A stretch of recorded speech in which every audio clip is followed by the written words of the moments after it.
I thought it was sunny, and now it's sunnier still. It's like there was a cloud, and now it's gone. You're in the studio. Stop. How are you? I'm really well, thank you. And listen, thanks for coming in for Sunday, because you are working so hard. Yes. Noise is off in the West End. I mean, it's the 40th anniversary, so you feel like everyone must have seen it, but literally thousands of people haven't. No. So if people have never seen Noise is Off, how the hell do you describe it to people? So it's a play within a play, and personally, I think to start with the fact that we're on stage and to hear rolling laughter for 2 hours is the most wonderful feeling. And you think, there must be an audience that don't find it funny. There never is. They absolutely love it. And you're setting a challenge now. No, I know. I'll show her. Yeah. And it's a play within a play. So it's about a troupe of actors that are touring. And it's probably quite a low rent tour, maybe. And there's a director trying to keep everybody in check. And it's a pastiche of the old farces, so the Ray Cooney farce. So that's the kind of thing they're doing, the play. It's called Nothing On. And then we are the actors performing Nothing On. So the first half, you see us rehearsing Nothing On. The second half is from the backstage. So the whole set turns around and you see what goes on backstage, and the third half is at the very end of the tour, the last leg of the tour, and the difference and what happens. And for actors, it's one of those things that when you say, "Oh, I'm doing Noises Off," they go, "Oh, it's my favourite play," or "I've always wanted to do that," because it's about actors. You kind of get where they are and what they're trying to achieve and what they don't achieve, and as it was written 40 years ago, Michael Frayn came on stage on our opening night, and he took a bow, 90-year-old man, and he took a bow. And I looked at him and I just thought, you're a genius. It's a genius piece of writing. And so, honestly, it's such a pleasure to do. See, you say it's such a pleasure, and because for an audience member, it is the funniest thing. But I always think for the actors in it, it's so technical. Yes. There's so many, because it's a play about things going wrong, so many things can go wrong with the going wrong. Yeah.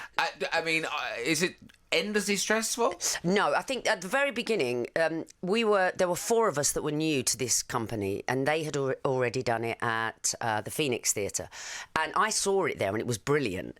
So when it was coming to the Haymarket, I thought, I've got to do this. To be honest, we only had 10 days rehearsal, us 4. Wow. So we had to do it in 10 days. So we didn't really know what we were doing. We weren't confident and knew exactly what we were doing until we were in previews. And now we've opened, we've had press night, and now it feels like we're colouring in. Now it was an outline, it feels like, when it was press night. And now it feels like I'm colouring in the character of Belinda, and loving it, because you just find new things all the time. But it is so technical. So, you're performing the same play 3 different ways. And there are times where, you walk on and you come in one door, out the other door, but you've got a hot water bottle. But the next time you do it, you don't. You have a handle. And so it is the most technical thing. But once you've got it, it's just wonderful to perform, but you just cannot even for one moment in that 2.5 hours think, what am I having for dinner? Yeah.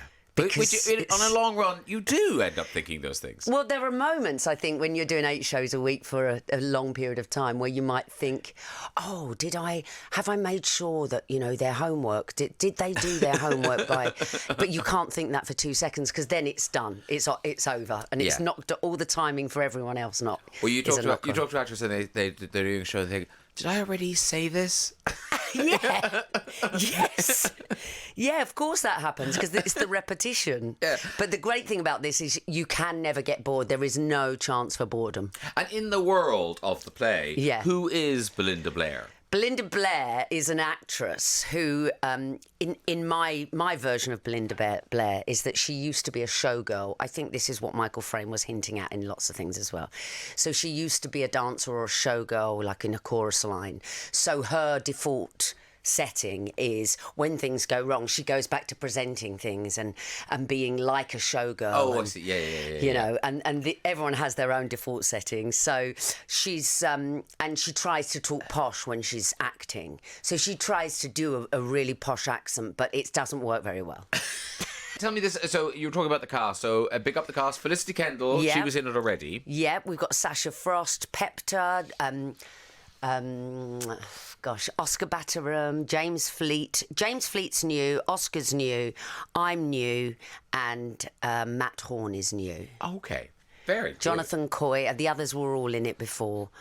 And they were so patient and kind because obviously we had to come in and try and create something new, but in the same vein of what they were in. And also literally get up to speed. Yes. Oh, yeah. It took us a long time. Well, we only had 10 days. It didn't take us a long time, but it felt like we were, the stragglers for a while. But everyone in it is...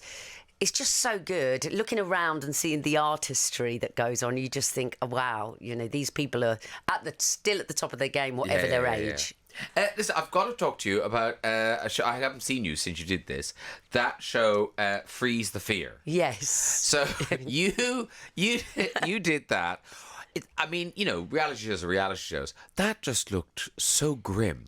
Did it? I would not in a million years. I think I'd prefer to do I'm a Celebrity. You're joking. Okay, yeah. So here's the deal. Firstly, it didn't feel like reality, and I don't know why. I don't know why it didn't feel like reality.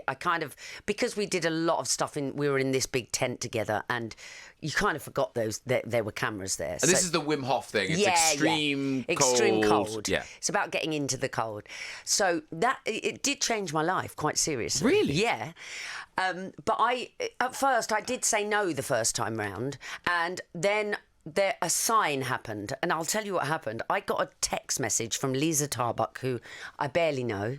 She'd gone around trying to find my number from someone, and she'd had a dream, and she said, you've got to be available for this thing that comes in. It's about to come in, or you've got to make yourself available. And I thought, that's really weird, isn't it? That's like Liza Tarbuck witch. I know. And apparently it'd taken her 4 hours phoning around trying to get my number.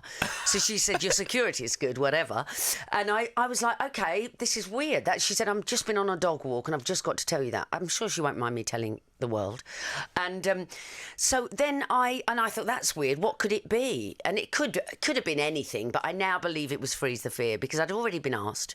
I'd said no, and then the second time round, I was actually paying to do an experience, one of those cold experiences, and I'd been told that, people do pay to do this. Why don't you come and be paid to do this? And I thought, oh, do you know what? That might be the thing. Anyway, I ended up saying yes.